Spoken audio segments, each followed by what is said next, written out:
Hoy vamos a hablar de los jardines barrocos, ingleses y del rococó. Para esto nos acompaña una experta en el tema. Hola, empezaremos con los jardines barrocos. Oye, también son conocidos como formales o franceses, ¿no? Sí, eso es verdad. Surgieron en el siglo XVII en Europa, pero más que nada en Francia, por eso el nombre.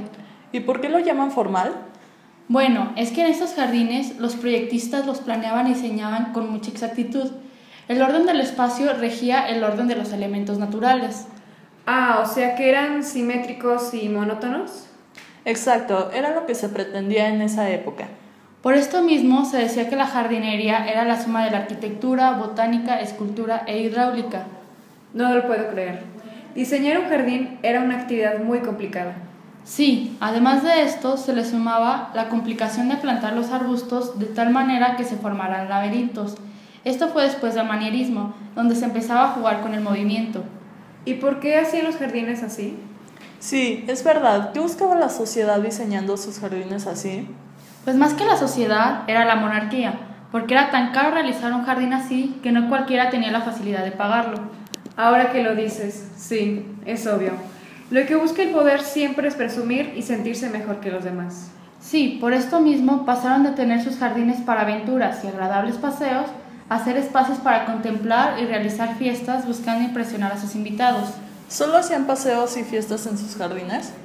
No, también diseñaban el jardín dejando espacios funcionales como escenarios para representaciones teatrales, eso también con el fin de presumir. Oye, y si lo que buscaban era presumir e impresionar, ¿por qué diseñaban los jardines tan geométricos? Buena pregunta. Mira, lo que pasa es que su pensamiento en esta época respecto a los jardines era que se notara la mano del hombre dentro de la naturaleza, y como la naturaleza es irregular, la forma de hacerlo más notorio fue someter la naturaleza a la razón. Ah, ¿por eso usaban las formas geométricas?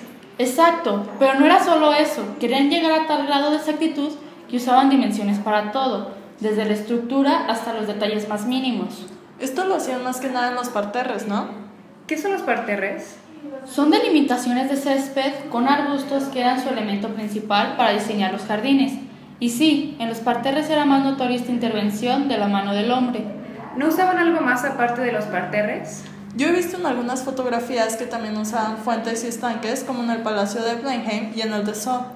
Sí, eso es verdad. El agua era muy usada en los jardines, no solo en estanques y fuentes. También colocaban canales paralelos al recorrido de la fachada y estos eran los que desembocaban en el estanque. Pero además de esto, usaban como decoración estatuas, escaleras y pérgolas con enredaderas. ¿Qué otra cosa nos puedes comentar de los jardines barrocos? Bueno, como lo hemos visto en las fotografías, eran espacios muy amplios con grandes pasillos para poder circular en ellos con facilidad, sin obstáculos para la vista, como lo pueden observar en la fotografía del Palacio Real de Caserta. También me di cuenta de que la composición es muy simple. Los pequeños detalles generan un espacio armónico. Sí, la ornamentación es poca, pero adecuada. Como podrán observar las fotografías del Palacio de Sceaux, donde se aprecian los espacios amplios, el diseño del área verde, la perspectiva y el uso del agua. Oye, ¿qué nos podrías decir sobre el Jardín de la Fontaine en Nimes? Es un jardín que se construyó en el siglo XVIII. Lo diferente en él es que su diseño está dado por varias terrazas. Cuando tuve la oportunidad de visitarlo, me di cuenta de que las flores tienen un intenso colorido y los árboles son frondosos. Es un paisaje increíble.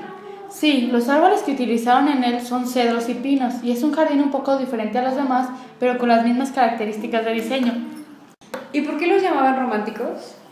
Porque a pesar de utilizar la influencia clásica elaborando jardines como en la antigüedad, utilizaban algunos elementos románticos. ¿Cómo cuáles? Muelles, puentes, estanques, pabellones en forma hexagonal y algunas veces templos romanos, ruinas y grutas. ¿Qué utilizaban para decorarlos? Entre la vegetación colocaban rocas, estatuas y bancos. Me doy cuenta en las fotografías de lo que nos comentas. Además tiene un toque pintoresco. ¿Italiano? Sí, italiano. Buscaban crear un ambiente nostálgico e idílico parecido al paraíso. ¿Había alguna otra razón para hacer estos jardines tan libres? Por supuesto, lo podríamos llamar vagabundo poético. No generaban itinerarios para hacer un espacio de sorpresa y descubrimiento. ¡Qué interesante! Me dan ganas de ir a conocerlo. Algo más aventurero que los jardines franceses. Oye, ¿y el Brunswick Rococo Garden? Interesante, fue construido en 1730. Es un jardín que combina el barroco y el rococó. ¿En serio? ¿Cómo los combina? Tiene líneas largas y patrones geométricos de plantación, pero también caminos sinuosos. Es verdad, también usan el parterre, pero un poco más irregular. Bueno, para finalizar, hablemos sobre los jardines del Rococó. Al igual que el barroco, surgió en Francia. Sí, entre 1730 y 1760. Además de ser muy parecido al barroco, tomaba lo del inglés en diseñar parterres con formas más libres y orgánicas y dar una cercanía al paraíso, ¿Cómo daban esa sensación al paraíso? generando un ambiente de fantasía y con mucho colorido. ¿Qué utilizaban para generar ese ambiente? Aparte del diseño, colocaban piezas escultóricas mitológicas y de cuerpos desnudos.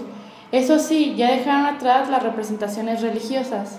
¿Había otros elementos de decoración? Seguro, seguían implementando fuentes bellísimas, sumándole el uso de tapices, porcelana y relojes. ¿Qué otro fin tenía el que usaran más diversidad de vegetación? Los colores de las flores reflejaban lo agradable, refinado, exótico y sensual. Como se aprecia en la fotografía del Palacio Vaux-le-Vicomte. Alguna vez escuché que los llamaban jardines urbanizados. Es verdad, esto porque eran rodeados por edificaciones o viceversa. El mayor representante fue André Le Notre, ¿Esto por qué? porque renovó el jardín francés dándole más énfasis a la omnipotencia monárquica. ¿Qué jardines diseñó él? El castillo Vaux-le-Vicomte, del que ya hemos hablado. Sí, en él se aprecia el juego de formas orgánicas en los parterres. ¿Nada más ese?